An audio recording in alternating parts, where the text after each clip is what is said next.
Audio Jungle.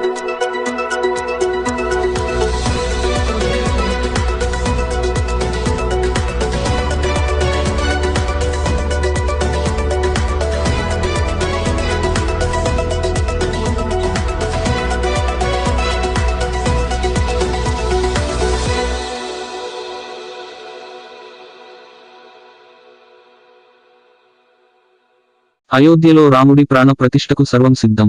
Uttar Pradesh అయోధ్యలో బాలరాముడి ప్రాణప్రతిష్ఠకు సర్వం సిద్ధమైంది. జనవరి 22న సోమవారం అయోధ్యలో ఈ మహోన్నతమైన కార్యక్రమం జరగనుంది. ఈ కార్యక్రమంలో భాగంగా ఆదివారం బాలరాముడి విగ్రహానికి 125 కలశాలతో స్నానం చేయించనున్నారు. అయోధ్యలో ఎక్కడ చూసినా ఆధ్యాత్మిక శోభ కనిపిస్తుంది. రంగవల్లులతో ముస్తాబు చేసిన లోగిళ్లతో అయోధ్య కళను సంతరించుకుంది. రామమందిరం ప్రారంభోత్సవానికి అయోధ్యకు వేలాది సాధువులు చేరుకుంటున్నారు. దేశంలోని వివిధ ప్రాంతాల నుంచి వచ్చిన సాధువులకు తీర్థక్షేత్రపురంలో బస ఏర్పాటు చేశారు. ఈ కార్యక్రమంలో వేల సంఖ్యలో భక్తులు అతిథులు కూడా పాల్గొనున్న సందర్భంగా అధికారులు అన్ని ఏర్పాట్లను పూర్తి చేశారు. అయోధ్యలో ఏటీఎస్ కమాండోలు, పోలీసులు, సిఆర్పీఎఫ్ జవాన్లతో కేంద్ర ప్రభుత్వం భారీ భద్రతను ఏర్పాటు చేసింది.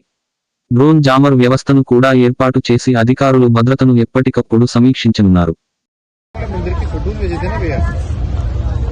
पता नहीं।